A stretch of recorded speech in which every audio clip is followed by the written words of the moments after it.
Welcome, HTL community, to Hold the Line Podcast, episode 11. Topic of discussion is player-generated content.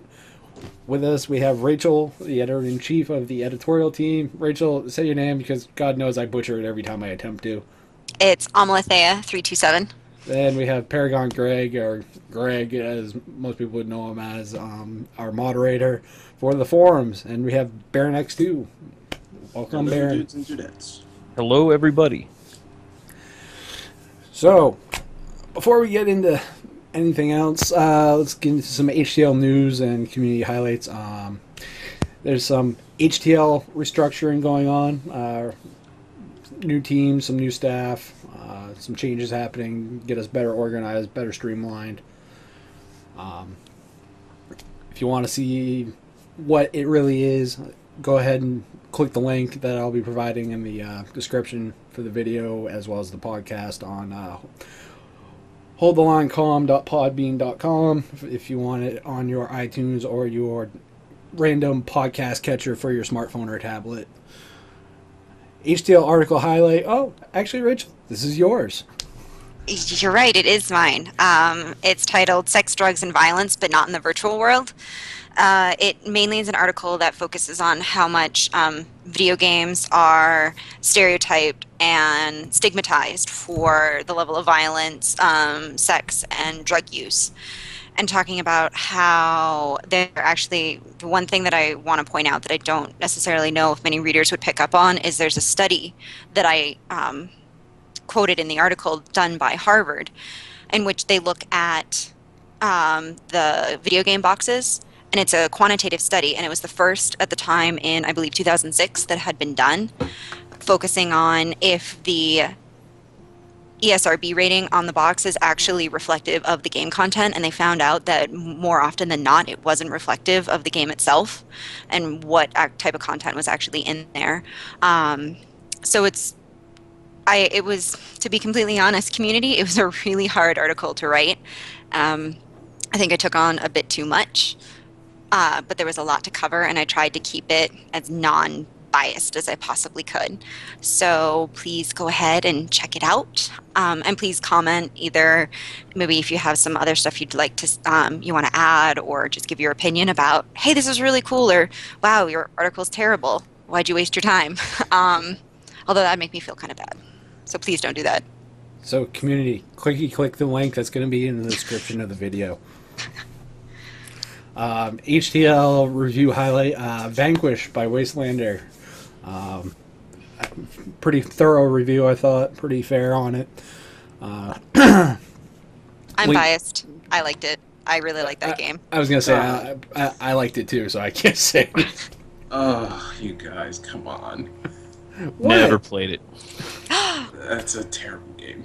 Oh, No way. please. No The way. sliding was out of control. It made me sick every time I tried to play it. Okay, the sliding was a little excessive, but so was the sliding in Bulletstorm. So, I don't know. I don't know. Maybe there's something wrong with me, but I enjoyed Bulletstorm. I hated Vanquish. to each their own. Exactly. See, I hated Bulletstorm, so I don't really know where I stand in this argument. HCL at GamerCon update. Planning stages are starting to fall together. Go to the social group. Go to various other places that we have. The strategic team is also starting to take a look at that as well. Rachel. The strategic team? I'm not on the strategic team. No, we had a meeting. I don't know. Oh, sorry. Yes, I think. I know that wasn't very helpful. That's helpful. Yeah. Greg, remember how I dropped the ball last week with that with the segue? Well, It's a tradition at this point. We got to just keep doing it. exactly. So, HTL initiatives. We have some new initiatives. Greg, I'm going to let you get into what Save COH is. Absolutely. Save COH stands for Save City of Heroes. As some of you may know if you've read the topic, City of Heroes is an MMORPG that has been around since 2004. And it actually predates World of Warcraft. on August 30th, NCSoft, the company that owns it, said that they were closing down Paragon Studios, which was their development studio that was maintaining and running and updating City of Heroes, and that the City of Heroes game would be being closed out. That was later found out to be the end of November. So November 30th will be the last day.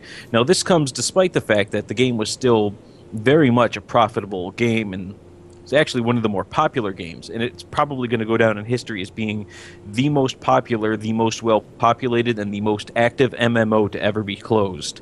It came completely out of left field. Paragon Studios had no idea it was happening. They got surprised just like everybody else with the announcement. And it sparked a large movement of people who wanted to see the game stay. A lot of people have been around for a while, including me. I mean, the game came out on a Tuesday, and I started my character on that Friday. And I've been playing as that same guy all the way through, and people don't want to see them go. So a lot of the community came together, and they built the movement called Save City of Heroes, or Save COH. You've probably seen the hashtag on my avatar in the forums. If you want to learn more about it, you should go to either the HTL forums and look under the War Room, or you can go to www.savecoh.com. And one of the subgroups of COH that has really been working hard to try to save the game is a group called the Titan Network. And you should also go to their website, www.cohtitan.com, to get more information. And for those that want a quick explanation of what it is, there's a video up in the media library describing Save COH in about, give or take, under a minute, which leads into the next initiative and a segue into our topic of discussion. MERP, Middle Earth Role-Playing Game, or Project. Sorry. This is taking the Skyrim engine and throwing the complete Lord of the Rings trilogy, set of books into Skyrim. That is the basic breakdown of this. This has been going on since about Morrowind, if I remember correctly. So this is a development by a group of fans, completely, not for profit. This is do it because they love to and they want to see it done.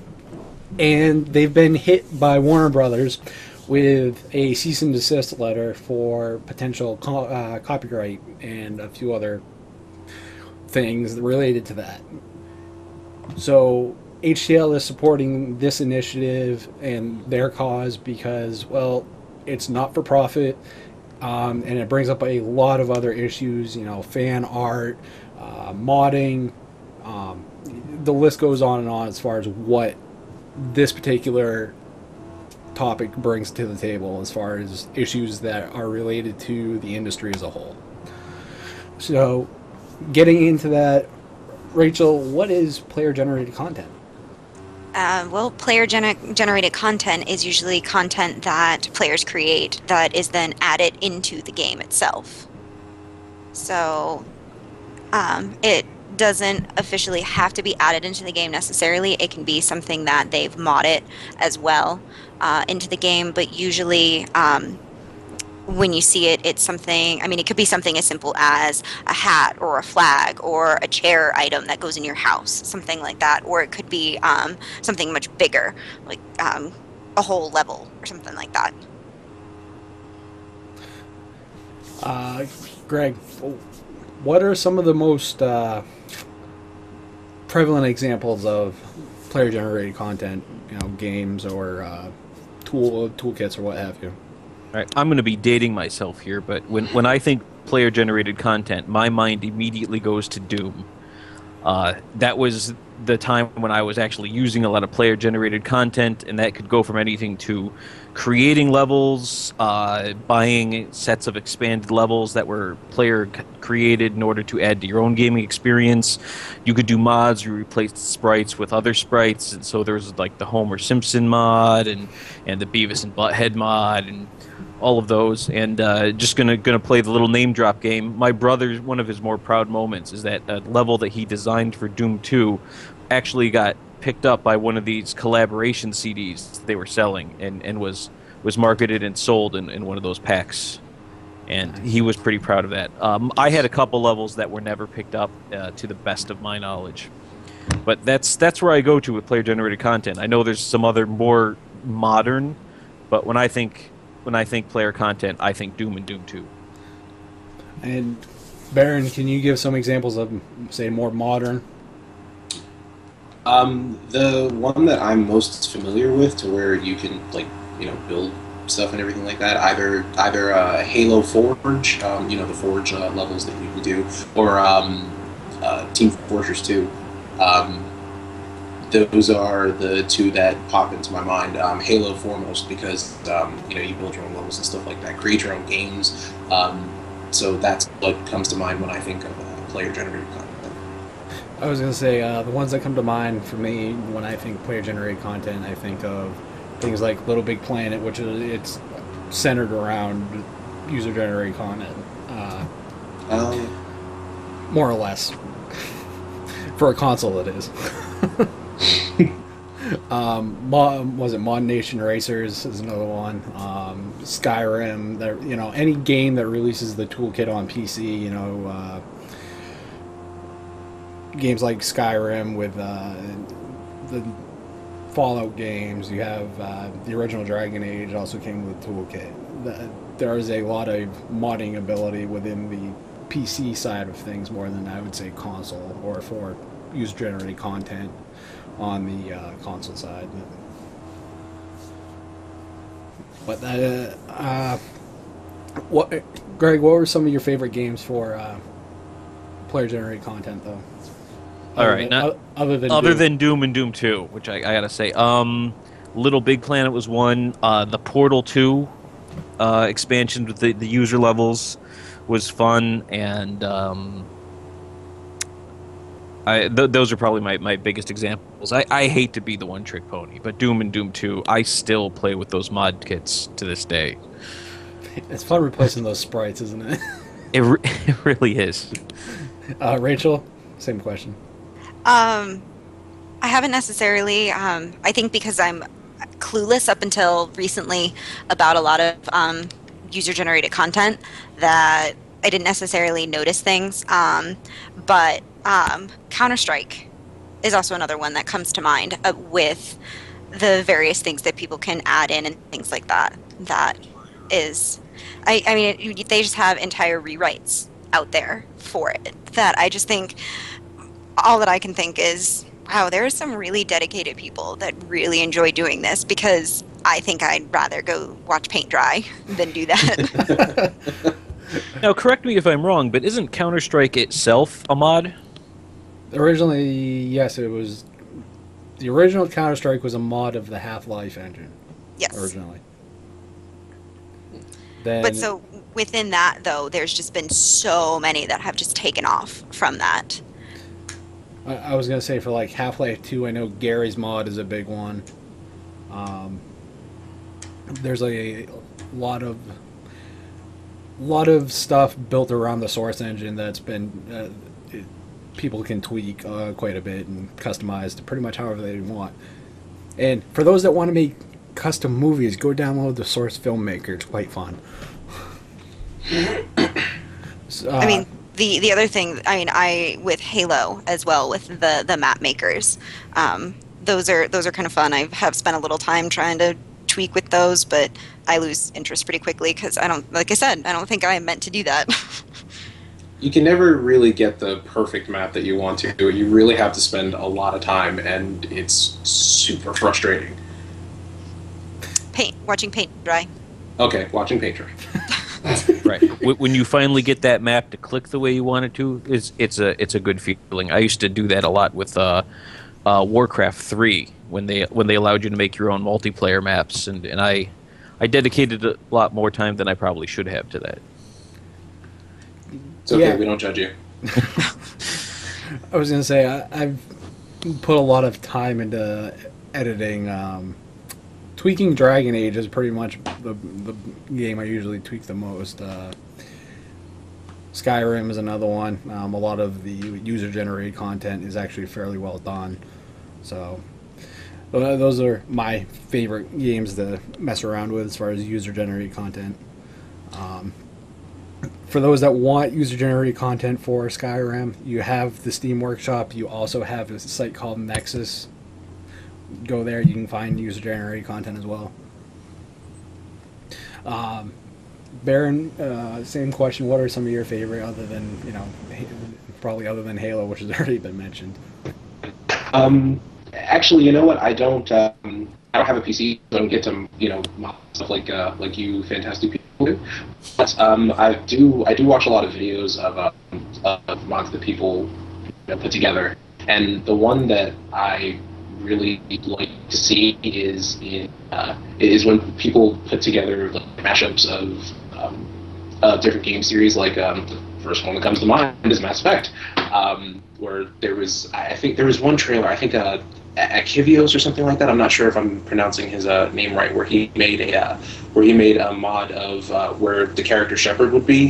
He put Garrus instead and made this whole like Dark Knight trailer kind of thing where Garrus is just a badass all over the place. So instead of Shepard, it's Garrus doing these really cool things, and it was just this awesome trailer that this guy put together, and just things like that, like I don't know, using Legion's body and putting Morden's head on it, that kind of silliness, it really just tickles my soul.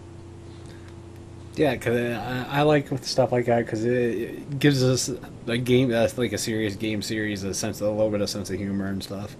Okay. With player-generated content, there's been a hesitation, so we say, from be it developers or publishers. I don't really know what end it's coming from. There's been a hesitation to release modding tools, the toolkits on PCs, or focusing on other, player-generated content within, say, console games. One example comes to mind is the Battlefield 3 color mod, which people can now be banned for. Oh. Just because people are changing a color in a game. May I ask a question? Yeah. If they're releasing these kits that allow people to use their imaginations to create such creations, I mean, why are they getting so upset about people actually using them? I actually have a couple of theories on this. Shoot. I think one of it is just the fear of lawsuits, that if somebody uses your mod tools to, create copyrighted characters or to try to create content that is the intellectual property of somebody else, there's the fear that in the ensuing legal whirlwind, you're going to be caught up in it.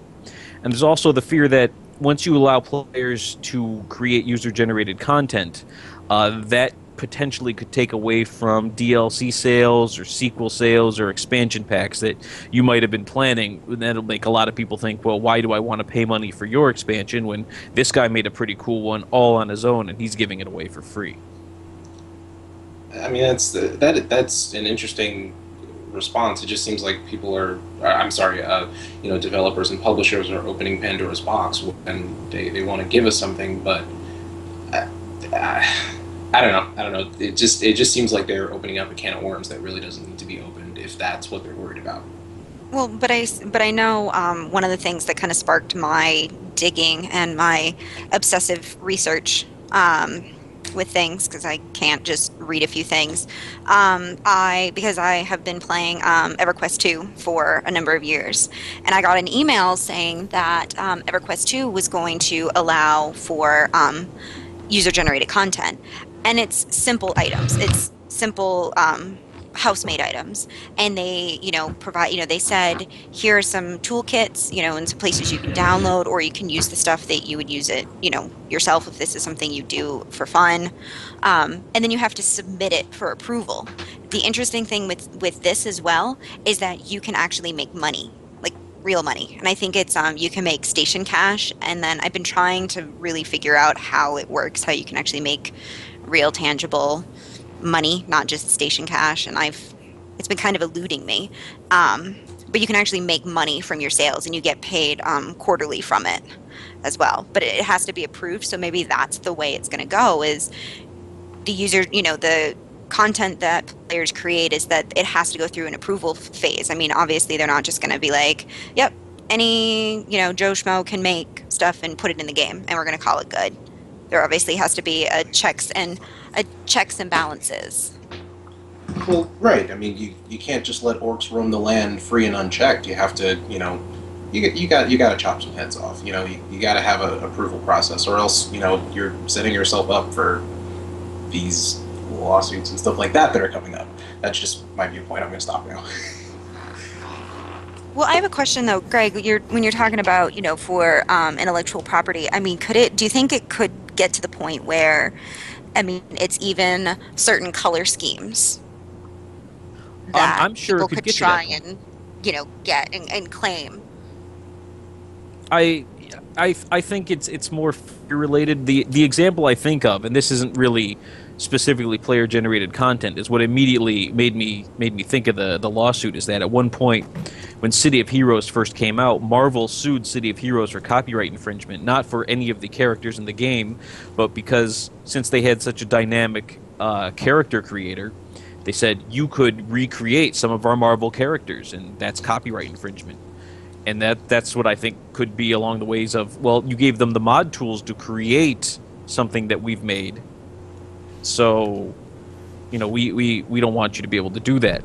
And sometimes I think, as far as the color one goes, it almost feels like people are just saying, like, well, we don't want you playing multiplayer if you've changed your colors. Because we don't want people to think that you've cracked into it and then done something else while you were in there. Yeah, the Battlefield one is probably the one that probably annoys me the most.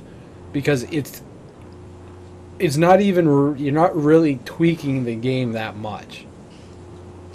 As far as, you're changing the color palette, so it's not blue. To me, that's really all it is. And to say that you're going to ban people from multiplayer because they tweaked your game because they think your color scheme sucks, when all it is a few changes in the INI file, then that's a bad on you for having the damn file.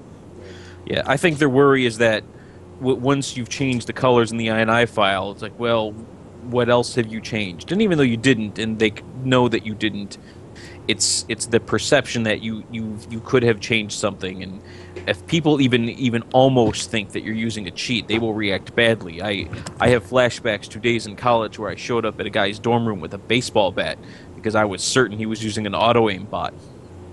Did you make him an offer he couldn't refuse? As it turns out, I watched him play, and he really was that good. And I was like, all right, you get a bye. This time. This time. But I think my biggest thing is it's like, it kind of gets into the next topic, What are some of the ways that gamers can show publishers and developers that releasing the tools and having the ability for the players to create this content is a good thing in the long term? The thing is, it keeps people playing their game. A game that you would play and then put on the shelf and then never go back to, it keeps it relevant, it keeps people playing. It has been decades since Doom 2, and I still sometimes think in terms of how can I make this into a Doom 2 level. And that's something good. And we all know that publishers absolutely hate used game sales. So anything that stops you from selling your game and keeps it in your hands and keeps it relevant to you is going to be good for them. I have to agree, because, I mean, there's only so many times you can play a game over and over again before you're like, and you know exactly what's going to happen, and you can start to quote lines, and, there's only so many times a game has replay value, and to be completely honest, it's hard to find a game that you would even want to play the third, fourth, a fifth time. So if there's content continually coming out of it, and it's quality content too, because there's nothing worse than, hypothetically saying buying a DLC and having the content be lackluster, and you're like, well, that was a waste, and I don't feel like I got my money's worth, or, I wish I had seen this, or there was more. But so if you're having content continually coming out, you're going to keep your player base interested.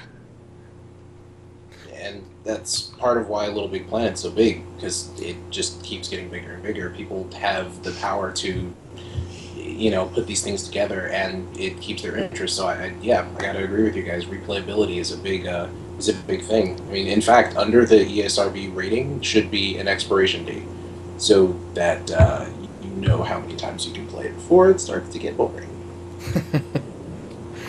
without that content that you can create stuff like that. Yeah, I was gonna say for me, it's like the way, like Greg said, I see it as it keeps the game in my possession longer. So, I mean, Valve, in the same note, kind of sees it that way. That's why they have what everyone infamously calls Valve time. I mean, when was the last time a Half-Life game was released? What, 2007? Well, has it been that long? Yeah, since the last episode, anyway. But oh my goodness, there is enough mods to the game that it keeps it relevant. Whereas you have a lot of these games that are based on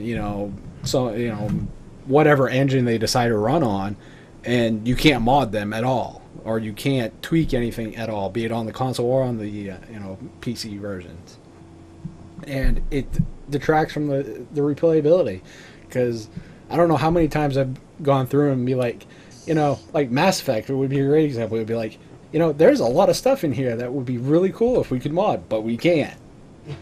Or like Dragon Age, that came out, the original came out in 2009. I still play that because of the mods.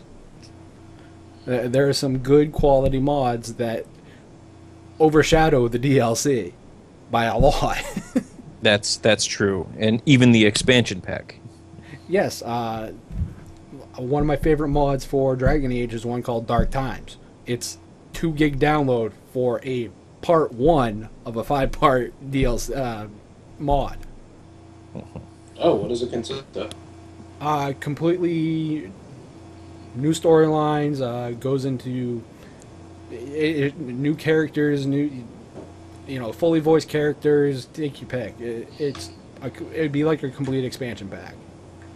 In just straight up player straight up player generated.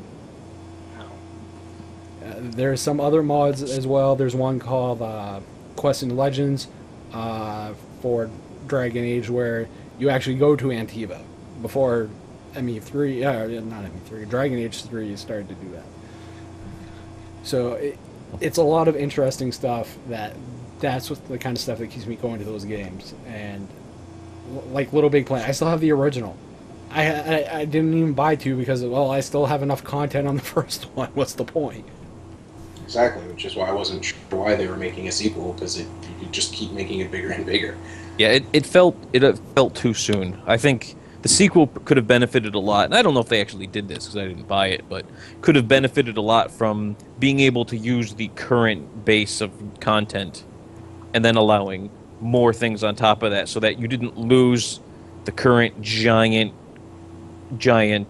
pool of features that you already had, but you gain more on top of it. And it just felt like there was no reason to buy the second one when I have more levels to play than I'm ever going to have time to play.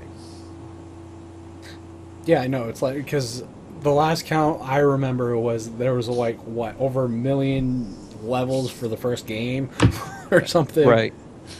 And now granted, of those million, there's probably only 10,000 that are actually good. But that's still 10,000 levels. So. Wow, now I feel like I should go pick it up because I don't have it. And you could probably buy it real cheap these days. Yeah. Yeah. I think it's like $15 at GameStop. It was 20 when I worked there, so that's why I say that.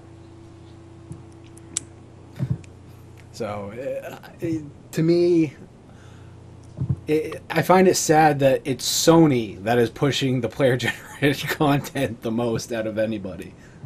Sony and Valve, I think they share it.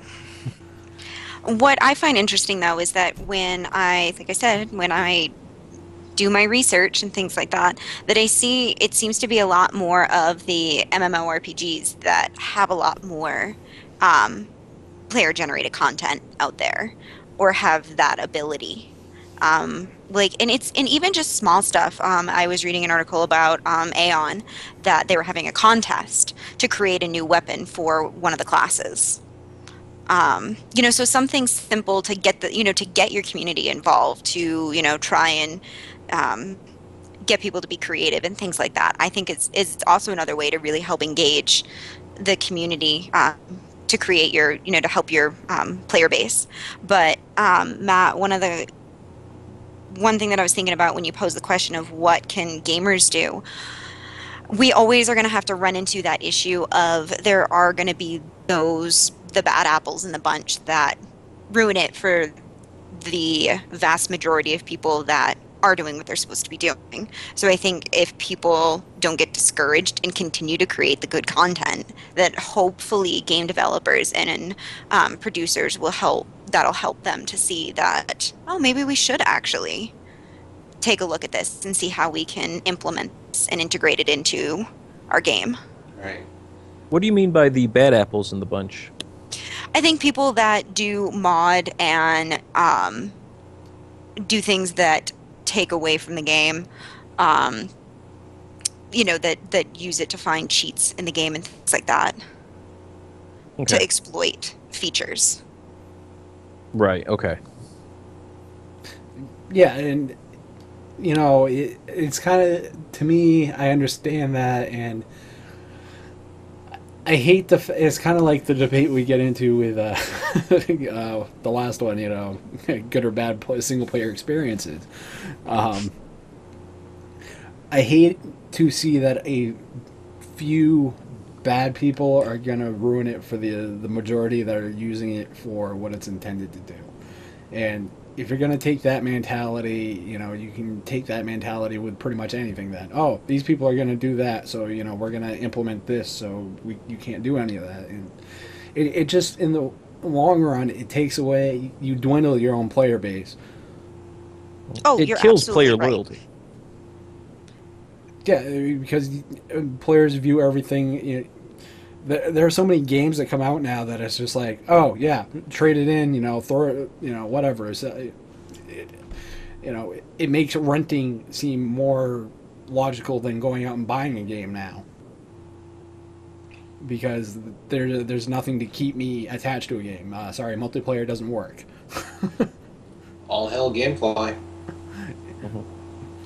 Yeah. But- Now, there are some people who love multiplayer, and God bless them, but multiplayer can't keep me playing a game that I've lost interest in, I'm sorry, Call of Duty. I'm sorry, Mass Effect 3. I'm sorry, any other game that might be on my shelf that I don't even know has multiplayer, because when I see multiplayer on my middle menu screen on the game, my brain kind of blanks it out.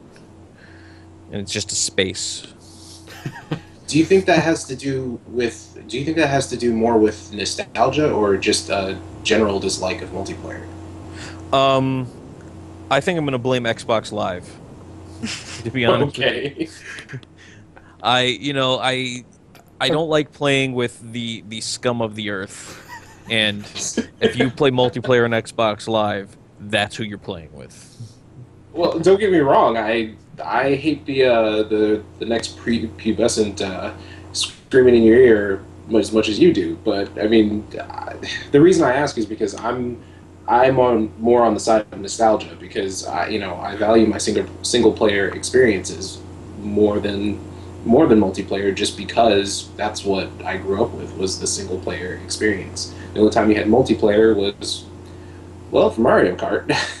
So it was that, or what else? Duck Hunt. There you go. That's an oldie but goodie. Fair enough. And I hate to go to the well too many times, but I actually, nostalgia-wise, like multiplayer because of Doom and Doom 2. And I'm sorry, that's like the 5th time I've had to reference them in this podcast. But that's where multiplayer comes from to me, is I think Doom and Doom 2. And while those were a blast and had a great time, it feels like that experience has been dwindled by gritty realism instead of cartoony fun. And even when they try to make a cartoony fun multiplayer, I can't get into it the same way I did. And to tie it back around to the topic on hand, I think it's because I never played any of the multiplayer levels in Doom and Doom 2 that came with the game. Me and my friends made our own, because that was a lot more fun. We make our own map. We see who made the best map, and that's what we played on, and that was a lot more fun to use the user-generated content. Yeah, you see what I did there? Yeah. Well, yeah, because well, it's like Warcraft 2, the map editor. I don't know how many times I played LAN games where it was the custom maps more than the default maps. Yes. Just because you could do and set them up however the hell you wanted. I miss a lot of that stuff. It was that stuff that kept me attached to those kind of games. I don't have any of that loyalty to any game now because there are very few that do that. Because you could sell map packs for money later. Exactly. Which we won't get back into the multiplayer. Yeah, sorry. Now I'm reaching way back to the DLC podcast. It's like the ghosts of podcasts past have come to haunt this one. But No, and it can be editorial articles of the future. Exactly. and videos of the present. So Videos of the, wow, we've gone full circle. exactly. So. We've now Scrooged it. But I think there's a lot of things publishers and developers really need to look at when it comes to player-generated content and not just automatically say, nope, we're not doing it because we don't think we can make enough money with it. I think that's a crock, and you're just diluting your own brands after a while. That's just my take on it. I think it's also being rude to your player base. You know, when you have those people out there that do want it, and I mean, like I've said, it doesn't necessarily appeal to me, but if I'm at a LAN and somebody makes a map, then yeah, I'm going to want to play that rather than one that, while somebody spent a lot of time creating with the original game, but I'm going to want to play the one that, you know, my buddy sitting next to me created. You know what I mean? So you're going to alienate your fan base by just cutting off all negotiation for having that modding ability. Yeah, and you know, brand loyalty is the thing that will keep your game sales up. That will keep, you know, you'll have a consistent cash flow. You can try to incorporate, you know, new things to bring in people, but if you're pushing away your fans, your loyal customers, whatever you want to call them, then you're just hurting yourself at the end of the day when it comes to a business point of view. And why would you want to do that? I mean, you're in the business to make money. Make money. Right, and I have to wonder if there's been some business model development somewhere along the time where somebody ran the numbers and crunch and said, like, look at all these player-generated maps that they're using, but if we made maps like this and sold it to them, then we could be making that money. And, you know, I have to wonder where this came from and at what point it was decided that this was too dangerous of a tool. And I'd love to hear that point of view. I mean, that's the thing, is I have to sit here and guess, because nobody ever comes out and says, we don't want you to mod for X reason. They just don't let you mod, and that's the end of it. And I don't want to just have to always sit here and say, oh, those evil developers and evil publishers, but when nobody comes out and gives you the other point of view, you're left to sit here and just shake your fist at the sky and just be like, no, EA, it's your fault. Oh boy. I mean, when it comes to money, I mean, isn't that the point though? You keep them in the dark and do whatever you want to them. Yeah, it feels like it. We're not saying that's a good business model. We're just saying that that tends to be the model that we as consumers see. Oh no, not at all. It's a terrible business model, but it's one that works. For them anyway, for whatever reason, it makes them a lot of freaking money. I mean, it's not like they're, well, I can't really speak for them, you know, I guess, you know, twisting their mustaches and counting their money behind their mahogany desks or whatever, but I can honestly say that I've seen a lot of bad business deals, and it's one of those things that's at the top of the list in terms of making decent money or making your money back if that's what you're looking to do. Like I said, keeping you in the dark and doing what they want to you. keeping their hand in your money jar. I think that's a separate podcast right there, just for Yeah. that question. That's a whole different topic. Oh yeah. You're gonna have to tell me what you said, Baron, because I, for some reason, only heard cookies and Pandas? It is I had- okay. I have some cookies here. I will share them with you. yay! So that leads me into, we've talked a little bit about the developers who we feel aren't doing it right. We didn't mention specifically who on a lot of them, but who would you say are some of the developers or publishers that are potentially doing it right? That are offering, you know, the tools or the means for players to have input, or, you know, the means to make content. I can't believe I'm going to say it, but Sony. We said it before. Sony's doing it right. Yeah, I know. For all the things Sony screws up on, I will give them props where it is due. For most of their games that are focused on that, you know, I'll give them credit for Little Big Planet. I'll give them credit for Mod Nation Racers, and Infamous 2. I was gonna say. Oh yeah, Infamous 2 as well. I was gonna say I couldn't. It's been so long since I played Infamous 2. I couldn't even remember if they had it in there. But those are the kind of companies that, while I don't like a lot of the stupid crap they do, I can appreciate when they do something well.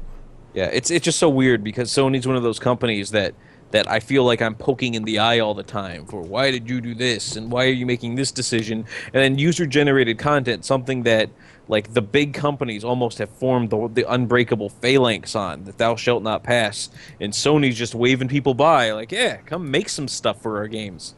You know, whatever keeps your disc in the PS3 is fine by us. I think part of it comes down to, though, that, I mean, the companies are going to have to share revenue with their players. And I mean, that does create I mean, and if you're going to pay them, you know what I mean? I mean, there's obviously the companies that allow for free content, and then I brought up earlier about how Sony is creating, I believe it's called Player Studio, and it's in 3 MMOs currently. But, you know, since they're actually going to be paying their players that create this content, that's going to be a lot of stuff for them to also handle because of different like tax laws in different countries and dealing with all of that. So, I mean, there is that sense of, wow, kind of good for you that you're willing to take this on, that you think the community has enough to offer, that you're willing to add in this feature. I was gonna say, and you know, like Valve, for example. You know, Rachel, you mentioned that they've paid out around $2 million since they started doing. It was $2 million in 1 year. You know, Valve has been paying their players for their content that they have made. You know, a lot of them are probably like Team Fortress 2 hats or something. Well, you know, it's a sign of virtue to be able to accept a good idea regardless of where it came from, and you cross your T's and dot your I's, and the player base can do your work for you in a way.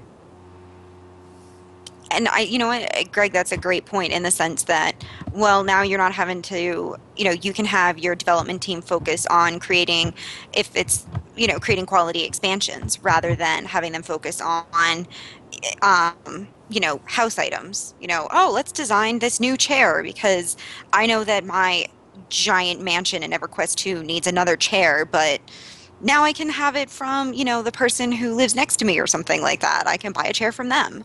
So you can have your focus go towards overall expansions and better expansions rather than having them spending the time creating tables and chairs and pillows. And there's way too much craftable house items in EverQuest 2. I'm just going to say that right now.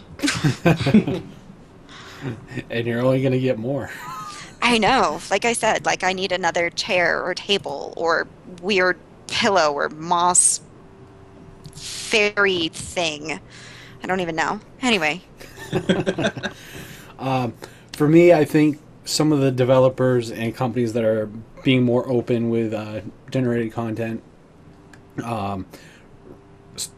Chris Roberts had mentioned in Star Citizen that they're gonna be looking at a app store approach, the gatekeeper approach to user generated content, but they're gonna allow it, and for as far as getting it in, the actual normal game, but on private servers, it's completely open to go and run with.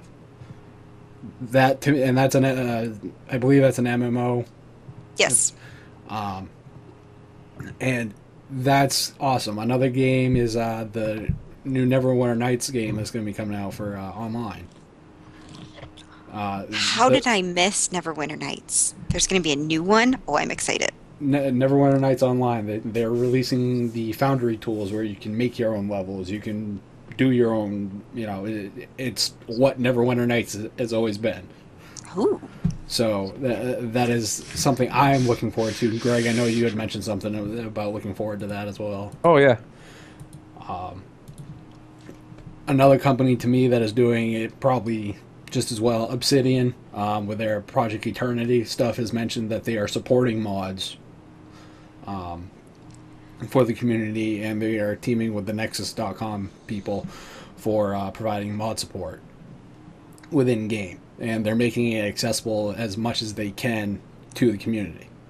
So then you have CD Projekt Red, which they're releasing their mod kit. I can't remember exactly what they're calling it, but they're releasing their mod kit for the Witcher 2 game.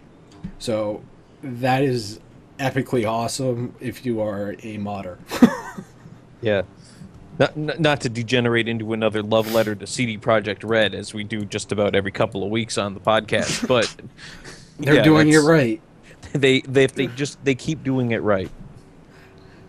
Whereas other companies are being more, shall we say, closed-minded about it. Battlefield 3. No bias here. No bias. No, I mean, Activision does the same thing. I mean, there are plenty of other companies that, don't do it right. Microsoft does it with a lot of their games, Halo being the exception, obviously. Right. I just want to know what that point of view is. I'm saying it again. I want to see it from their point of view. I don't like to always be pointing the finger and saying it's us against them.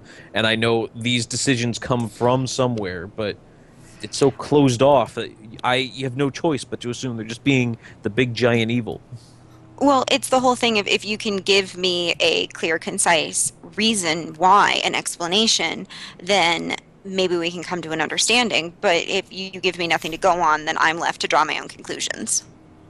Exactly. Well, yeah, I mean, it's like there was a question asked last year at PAX East at the Dragon Age panel about the, at that point, non-announced Dragon Age 3 about releasing a toolkit. And they were like, oh, there's a bunch of legal issues. That's not a full answer. It's a partial answer, I'll give them that. That's a dismissive answer. Yeah, I was getting that too.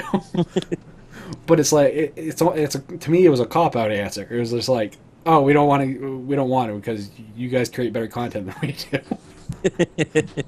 Can neither confirm or deny.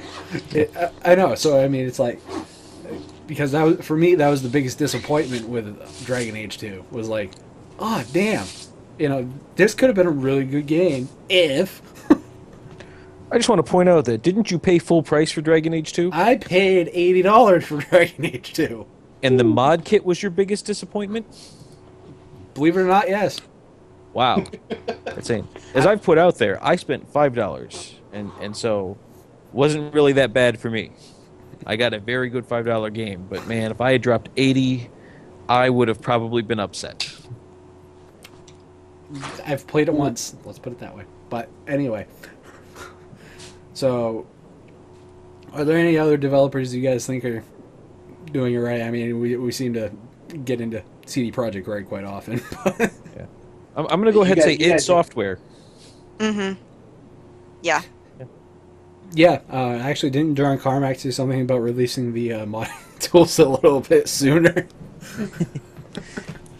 Yeah, I mean, Carmack has always been a big fan of releasing mod tools and allowing the players to do anything. He's I mean, he just loves it. He thinks it's great. He thinks what they do. He loved all the stuff people were doing with Doom and Doom 2 and that 6. He releases the source code so people can do their own thing. I mean, that's his shtick, and I think he's really great about us supporting the mods because he loves that people become that involved, that if they love you so much that they want to build something like with your tool set, then it keeps you loyal and it makes you want the next one when it comes out. Yeah, I mean, I don't, being a Linux user, I have found that there are a lot of games based on the Quake 3 engine. Yes, there are.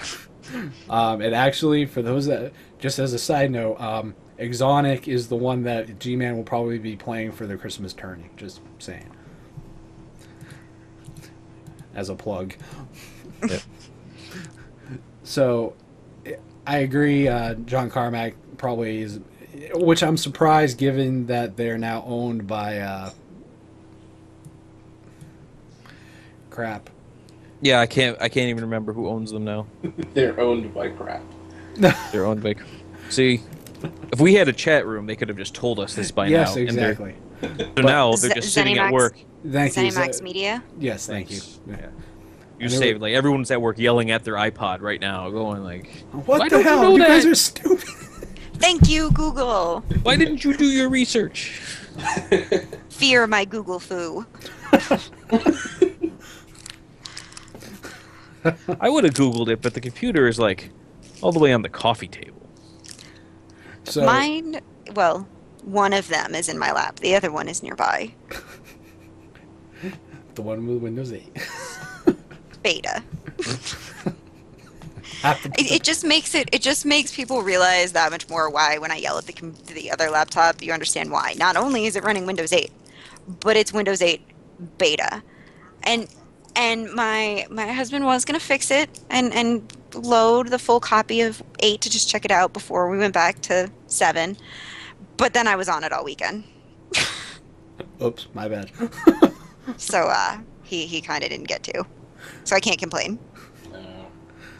So, we've mentioned the companies that are potentially doing it right better. So, Greg, what are some of the games that you know of that you're looking forward to that do have the ability for, player-generated content? Oh, let's see. Well, this is going to sound horrible, but I haven't picked up Witcher 2 yet, and I want to, and it's on the list, and I look forward to adding it to the stack of shame. And when I do get it, I think I'm going to be all over the mod tools. So I'm going to say Witcher 2.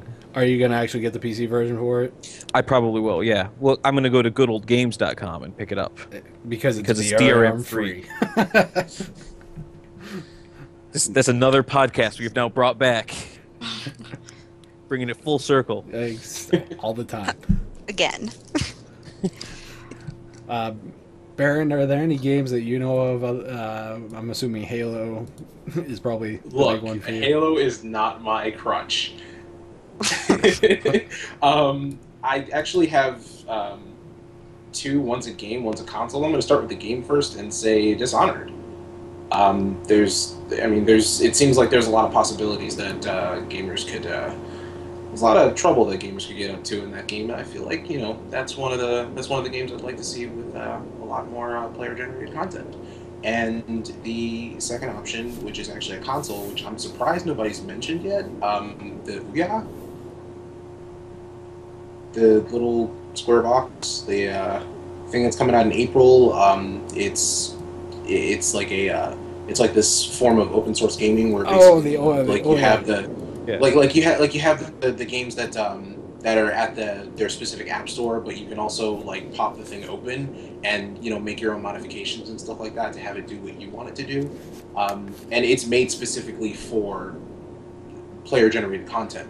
So I'm actually surprised nobody mentioned it. We didn't know how to pronounce it. Or however you want to pronounce it. Well, I just went by the people in the video that were saying it as Ouya, and I just like how it sounds, Booyah, Ouya. that's really, why you're interested in it, because you want to go in when you pick it up and you're like, yeah, I'm here to pick up. Oh yeah. Oh, yes. Oh yeah, sounds like a Macho Man Randy Savage. Really, It does. I was thinking, It does. oh, May man. he rest in peace. But you know what? Still a better name than Xbox. Well, it's not be called Xbox because it runs on DirectX. Xbox. Does anyone know what they're going to call the new one? No, 'Cause probably. I keep saying 720, but I know that's not So actually far going to be as it. you know, it's 720 or Magic Box or Ice Box if you're feeling lucky. I don't know, but so far it's Panda box. Panda. I gotta be honest with you, I'd buy it if it was called the Panda Box. Unicorn butt drag. That's mine. I'm gonna need to copyright that shit.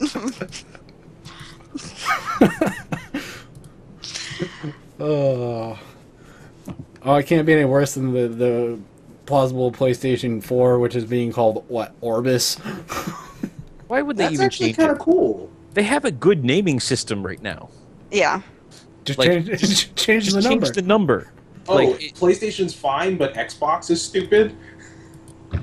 yeah, well, you know what? PlayStation's a Sony, and it's from Japan, and sometimes when you translate things from Japanese into English, That is something true. gets lost, and PlayStation kind of sounds like something that would be a lot cooler in Japanese than it translates to in English.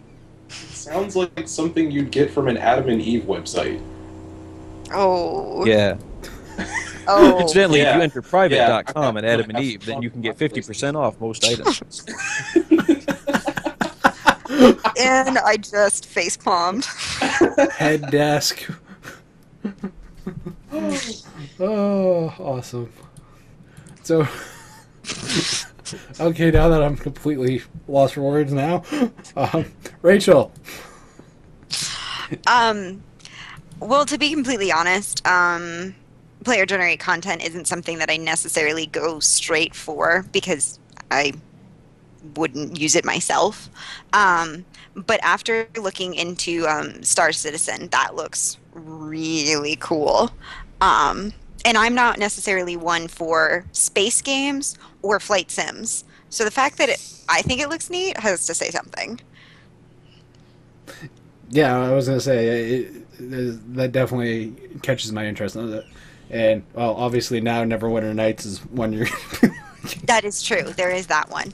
But Greg, I'm like you, and it'll probably go on in my pile of shame because I have a pile of shame dating back to, well, technically, I would say it actually goes back to the 80s because of my NES games that I've stockpiled over the years. That's what happens when you worked at games. Yeah. Hey, I actually, as a rule, I clear the stack of shame with every new generation of consoles and just I shrug my shoulders and be like, guess I don't get to play those games and move on. it's not my fault that on my birthday a woman walked in with a Super Nintendo and a boxed Final Fantasy III, and I was like, "Oh, we just stopped taking these. Sorry." And she's like, "Then can you do something with them? Like just throw it away for me?" And I was like, "Sure." And by throw away, you mean put in my car? Awesome. Hey, that's how I got my Wii. So, not my fault. So many ways to take that statement. You know what? I heard it. I was hoping nobody would say anything. I wasn't going to, but I thought, like, no, but if you're going to pitch it underhand, I'm going to swing. Okay, that's gonna be in the out of context thread now. Excellent. And you should all check out the out of Out of context context thread thread. on HTL. Because it's staff putting themselves in awkward positions as well. It sure is. Wow. Like you just did with that statement. Matt. Exactly. Oh, please, Siren's got a whole lot worse stuff on there than we did. Yes, she does. There was always the meeting the other day when I was researching my most recent article that I talked about at the beginning, and I found that, what was it, Adventures in Sex City, and you get to play as Wonder Vag, and This, okay, I'm gonna have to label this podcast as not clean. Well, we did so good for so long. well, it's a sex educational game, so educational purposes. Coming from the teacher, you're welcome. I'm pretty sure you still got to put the not safe for work. Yeah, I think we've crossed that line. yeah, not safe for work. Just saying. Yeah. All we need are Pooh. seriously, all we need are little kids punching each other in the tits. I didn't record that. Apparently Yeah. now I did. But now you did. Now it's in the podcast. Now we definitely need it. We have taken a bad turn. We were so clean for so long. I know. Way to go, Well, Rachel. just leave it to me. Way to go, Rachel. This is why we can't have nice things. Okay, so Greg, what are some of the games you're playing?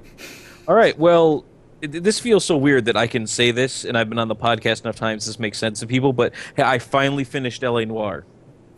Wow. So I know that's been like a few months now, dating back to July. But yeah, I finished LA Noire last week before the hurricane hit.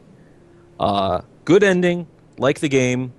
I have not started in my next game, which was supposed to be Lego Batman 2, because I had a hurricane and some other personal stuff going on. I did play a couple of demos, which was Sleeping Dogs, which I like. The combat feels... It's a little too close to Arkham Asylum and Arkham City to not be as good as that. Yeah, I was going to say, that and the driving mechanics are a little... well, you're playing it on Xbox, so the driving mechanics wouldn't be too bad. But on PC, they're atrocious. Terrible. Yeah, it feels like that. And I also played the Resident Evil 6 demo, which, just to remind me why I don't buy those games anymore. And What? yes, that's right. It's a divisive game to the series. I haven't liked a Resident Evil game since Resident Evil 0. And yeah, that's all I got to say about it. So Lego Batman 2 is on the list, but I've just been playing a bunch of demos since I had a hurricane that took out a lot of my free time and power. Yeah. You're here. Baron? I am bouncing back and forth between Red Dead Redemption, where I am working on the achievement to kill and skin like 15 bears with your hunting knife, I think it is. I am also starting on Halo Reach because to honor Halo 4, I must go back to the beginning. Reach, that is. Yeah, well, I know what you meant. Yeah, Reach is my favorite in the series. Oh, it's the best. It's Yeah, a I game agree. about who can die the most heroically. Right. Well, the And thing Halo is, I Wars- wanted knowing that was going to be the case. I'm like, you don't call it Reach, and knowing the story of Reach, you're like, all right, so everyone's going to die, and everyone has to die heroically. And I'm assuming I get to do it last and most because I'm the player character. Just to be clear, does anyone know what happened to the sniper one? Just as a side thing, does anyone know what happened to the sniper Spartan? Because that was not clear to me. I thought she just got shot in the head out of nowhere while they were leaving. No, that's the chick. I'm talking about like the guy who was rocking the sniper rifle the entire game. Oh, I don't. She got popped in the head for no reason. Yeah, she did. That was terrible. She was the sacrificial lamb. Like, Yeah. she had to die first, so you knew, like, okay, people are going to start dying now. It's only going downhill from here, people. Right. Just kind of reminding you, like, oh, by the way, like, you're not all going to make it, and here's the reminder. Not all rainbows and bunnies. Sorry, Krista, if you listen to this. Rachel, what are some of the games you've been playing when you have time? Borderlands 2, which I have played I'm trying to censor myself. Thanks. Don't worry about it. I've been playing the crap out of it. And I know, I'm trying to censor myself, and then I usually just use crap. No, I played that a lot. I played the new pirate expansion. I had treasure chests that either they threw up money at me, literally, or they threw bombs at me. That was kind of funny. But most recently, I have been playing Resident Evil 6, which I have thoroughly enjoyed. The new melees are awesome. I love smacking a zombie upside the face with a golf club. Not gonna lie. Everyone's got their own thing. I was not a fan. But to be fair, I am not a survival horror game. When I started really gaming, I was an RPG person, and I'm the worst person to play survival horror by myself. I'm way too jumpy, and I'm just so cautious. I won't go into another room. I'm like, but there might be something there. Well, it's good because Resident Evil isn't survival horror anymore. It's more of a SmackDown versus Raw. Oh, snap. You know what, though? Ouch. I mean, I played 5 a lot. I beat it on professional. That was SmackDown versus Raw. terrible. But I feel like Resident Evil 6 compared to Resident Evil 5 has more of a survival horror element than 5 did. Do you As long as you're smell playing what as Leon. Rock is cooking? You know what? And I bought, and I know people that are going to be listening are going to yell at me and be like, "Oh my god, how can you not have played it?" It's in my pile of shame, my collector's edition of Resident Evil 4 for the GameCube. Haven't played it, but I got the anthology edition of Resident Evil 6, so I do plan on going back and playing it, and eventually, maybe in the next decade, beating it. Make sure you do a Stone Cold Stunner when you. Oh, that's terrible.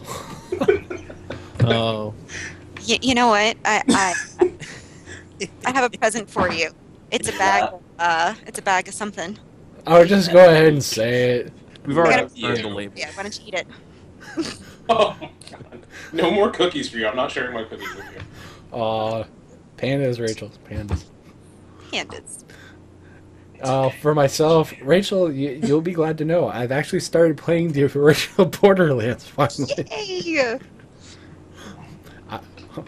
This has been in my Steam stack of shame for a year and a half now. I have also been playing Binary Domain. Is the other game I've been playing. How is Binary Domain? How do I? No. So that's no. Got it. All right. It's not. The scores for are fairly accurate. I'll put it that way. It's a 7.5 kind of game. It's not bad. It's not terrible. There's issues with certain stuff, but on the same note, there's also some pretty cool stuff that they do in it. So that's pretty much what it is. It's a very linear game, though. That's probably the biggest problem with it. Yeah, wouldn't mind that too much. You guys keep mentioning collections of shame. What is that? It's the games that you've bought that you fully intend to play someday, And you never do. and you never do, and they just sit there on your shelf. In some cases, they're still in the shrink wrap.